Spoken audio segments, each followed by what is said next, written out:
ಎಲ್ರಿಗೂ ನಮಸ್ಕಾರ. Central government ಅವರು ಒಂದೀಗ ಪ್ಯಾಕ್ಸ್ ERP ಸಿಸ್ಟಮ್ ಅಂತ ಅಥವಾ ಪ್ಯಾಕ್ಸ್ ಕಂಪ್ಯೂಟರೈಸೇಷನ್ ಅಂತ ಒಂದು ಸಿಸ್ಟಮ್ ಮಾಡಿದ್ದಾರೆ. ಅದ್ರ ಥ್ರೂ ಈಗ ಎಲ್ಲ PKPSಗಳಿಗೆ ಅಥವಾ ಕೋಆಪರೇಟಿವ್ ಸೊಸೈಟಿಗಳಿಗೆ ಅದನ್ನೇ ಸಾಫ್ಟ್ವೇರ್ ಯೂಸ್ ಮಾಡಬೇಕಂತ ಸೆಂಟ್ರಲಲ್ಲಿ ಕಡ್ಡಾಯವಾಗಿ ಮಾಡಿದ್ದಾರೆ. ಕೋಬ್ಯಾಂಕ್ಸ್ ಅವರು ಒಂದು ಫೀಚರ್ನ ತೊಗೊಂಬಂದಿದ್ದಾರೆ. ಮೊಬೈಲ್ ಅಪ್ಲಿಕೇಶನ್ ಯೂಸ್ ಮಾಡಿಬಿಟ್ಟು ಆಂಡ್ರಾಯ್ಡ್ ಮೊಬೈಲ್ ಅಪ್ಲಿಕೇಶನ್ನು ಅದರಿಂದನೇ ಪಿಗ್ಮಿ ಕಲೆಕ್ಷನ್ ಮಾಡ್ಬೋದು. ಸೊ ಆ ಪಿಗ್ಮಿ ಕಲೆಕ್ಷನ್ ಮಾಡಿದ್ದನ್ನು ಈಸಿಯಾಗಿ ಪ್ಯಾಕ್ಸ್ ಸಾಫ್ಟ್ವೇರ್ ಏನು ಹೊಸದಾಗಿ ಬಂದಿದೆಯಲ್ಲ ಅದಕ್ಕೆ ಈಸಿಯಾಗಿ ಇಂಪೋರ್ಟ್ ಅಥವಾ ಸಿಂಕ್ ಯಾವ ರೀತಿ ಮಾಡೋದಂತ ಇದು ಒಂದು ಚಿಕ್ಕ ಡೆಮೋ ಇದೆ. ಓಕೆ, ಸೊ ಇಲ್ಲಿ ನಿಮಗೆ ಒಂದು ಕೋಬ್ಯಾಂಕ್ಸ್ ಅವರು ಅಥವಾ ಫಿನ್ಟ್ಯೂಟ್ಸ್ ಅಂತ ಒಂದು ಪ್ರಾಡಕ್ಟ್ ಹೆಸರು ಕೊಟ್ಟಿದ್ದಾರೆ. ಅದಕ್ಕೆ ಅವ್ರದ್ದೊಂದು ಡ್ಯಾಶ್ಬೋರ್ಡ್ ಸಿಗುತ್ತೆ ನಿಮಗೆ. ಸೊ ಈ ರೀತಿ ಅಕೌಂಟ್ಸ್ ಎಷ್ಟಿದೆ, ಟ್ರಾನ್ಸಾಕ್ಷನ್, ಕಲೆಕ್ಷನ್ ಅಂತೆಲ್ಲ. ಸೊ ಈಗ ನಾರ್ಮಲ್ ಆಗಿ ನಮಗೆ ಪ್ಯಾಕ್ಸ್ ಸಾಫ್ಟ್ವೇರ್ಗೆ ಏನು ಬೇಕು ಅದನ್ನು ಮಾತ್ರ ಹೇಳೋದಾದರೆ, ನಾವಿಲ್ಲಿ PCTX ಇಂಪೋರ್ಟ್ ಅಥವಾ ಕಲೆಕ್ಷನ್ ಎಕ್ಸ್ಪೋರ್ಟ್ ಅಂತ ಒಂದು ಆಪ್ಷನ್ ಇದೆ. ಸೊ ಅದರಲ್ಲಿ ನಾವು ಈಗ ಸ್ಟಾರ್ಟ್ ಡೇಟು ಎಂಡ್ ಡೇಟು ಕೊಡ್ತೀವಿ.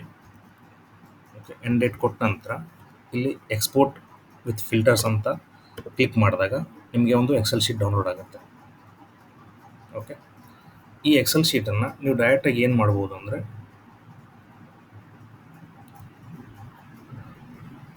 ಒಂದು ಫೈಲ್ ಅಪ್ಲೋಡ್ಗೆ ಒಂದು ಸಾಫ್ಟ್ವೇರ್ ಕೊಟ್ಟಿದ್ದಾರೆ ಅವರು, ಲಿಂಕು ಕರ್ನಾಟಕ SD.Satra.group.in ಅಂತ ಒಂದು URL ಇದೆ.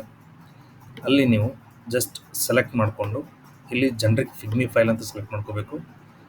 ಡಿವೈಸ್ ಪಿಗ್ಮಿ ಫೈಲ್ ಅಪ್ಲೋಡ್ ಅಂತಂದಾಗ ಇದೇನು ಈಗ ಡೌನ್ಲೋಡ್ ಆಯ್ತಲ್ಲ ಫೈಲು, ಆ ಫೈಲನ್ನು ಇದು ಕೋಬ್ಯಾಂಕ್ಸಿಂದ ಆಟೋಮೆಟಿಕ್ಕಾಗಿ ಜನ್ರೇಟ್ ಆಗಿ ಬರುತ್ತೆ. ಅಲ್ಲೇನು ಕೋಡ್ ಹಾಕೋದಾಗಲಿ ಅಥವಾ ಇನ್ನೊಂದು ಫಾರ್ಮ್ಯಾಟಿಂಗು ಏನೂ ಅವಶ್ಯಕತೆ ಇಲ್ಲ. ಜಸ್ಟ್ ಅಲ್ಲಿ ಡೌನ್ಲೋಡ್ ಮಾಡ್ಕೊಳ್ಳೋದು, ರಿಪೋರ್ಟ್ ಥರ ಇಲ್ಲಿ ಬಂದದನ್ನ ಅಪ್ಲೋಡ್ ಮಾಡೋದು. ಆಮೇಲೆ ERP ಫೈಲ್ ಅಂತ ಒಂದು ಆಪ್ಷನ್ ಇದೆ.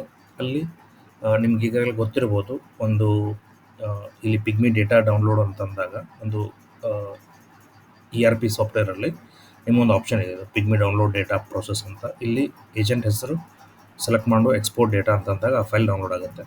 ಓಕೆ, ಆ ಫೈಲನ್ನು ಇಲ್ಲಿ ಅಪ್ಲೋಡ್ ಮಾಡಬೇಕಾಗತ್ತೆ. ಅದಾದ ನಂತರ ಮರ್ಜ್ ಅಂತ ಕ್ಲಿಕ್ ಮಾಡಿದಾಗ ನಿಮ್ಗೇನಾಗುತ್ತೆ, 2 ಫೈಲ್ ಬರುತ್ತೆ. ಒಂದು ಡೌನ್ಲೋಡ್ ರಿಸಲ್ಟ್ ಫೈಲ್ ಅಂತ, ವಿಚ್ ಈಸ್ ಕರೆಕ್ಟ್ ಫೈಲ್ ಇದೆ ಒಂದು. ಆಮೇಲೆ ಇಲ್ಲೊಂದು ಮಿಸ್ ಮ್ಯಾಚ್ದೊಂದು ರೆಕಾರ್ಡ್ ಬರುತ್ತೆ. ಓಕೆ, ಈ ಮಿಸ್ ಮ್ಯಾಚ್ ರೆಕಾರ್ಡ್ ಯಾವ ರೀತಿ ಬರುತ್ತೆ ಅಂದರೆ, ಇದರಲ್ಲಿ ಡೇಟಾ ಇರುತ್ತೆ. ಕೆಲವೊಂದು ಸರ್ತಿ ಎಲ್ಲ ಕರೆಕ್ಟಾಗಿದ್ದರೆ ಏನೂ ಡೇಟಾ ಇರಲ್ಲ. ಸಪೋಸ್ ನಿಮಗೆ ಅಕೌಂಟ್ಸ್ ಕ್ರಿಯೇಟ್ ಆಗಿರಲ್ಲ ಅಥವಾ ಅದು ಅಕೌಂಟ್ ನಂಬರಲ್ಲಿ ಏನೋ ಮಿಸ್ ಮ್ಯಾಚ್ ಇದ್ದಾಗ ಇಲ್ಲಿ ಮಿಸ್ ಮ್ಯಾಚಲ್ಲಿ ನಿಮ್ಮ ಡೇಟಾ ಬರುತ್ತೆ. ಇಲ್ಲಾಂದರೆ ಎಲ್ಲ ಇಲ್ಲಿ ಈಗ ಏನು ಅಪ್ಲೋಡ್ ಯು ಅಂತ ಒಂದು ಫೈಲ್ ಡೌನ್ಲೋಡ್ ಆಯ್ತಲ್ಲ ಇದರಲ್ಲಿ ಬರುತ್ತೆ. ಓಕೆ, ಇದನ್ನು ತೊಗೊಂಡ್ಬಿಟ್ಟು ನಿಮ್ಗೆ ಏನು ಮಾಡಬೇಕಂದ್ರೆ, ಇಲ್ಲಿ ERP ಸಾಫ್ಟ್ವೇರಲ್ಲಿ ಬಂದುಬಿಟ್ಟು ಪಿಗ್ಮಿ ಡಿಪಾಸಿಟ್ ಟ್ರಾನ್ಸಾಕ್ಷನಲ್ಲಿ ಹೋಗಿ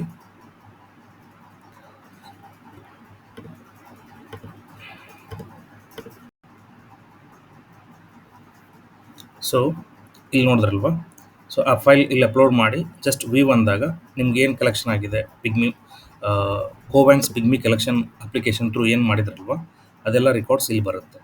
ಓಕೆ, ಅದನ್ನು ನೀವು ಆಮೇಲೆ ಇಲ್ಲಿ ಟೋಟಲ್ ಆಫ್ ರೆಕಾರ್ಡ್ಸ್ ಇರುತ್ತೆ, ಟೋಟಲ್ ಆಫ್ ಅಮೌಂಟ್ ಇರುತ್ತೆ.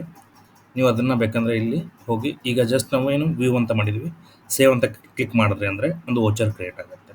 ಓಕೆ, ಸೊ ಇಷ್ಟು ಈಸಿ ಪ್ರೊಸೆಸ್ ಮಾಡೋಕ್ಕೆ ಒಂದು ಚಿಕ್ಕ ಡೆಮೋ ಆಗಿತ್ತು. Thank you.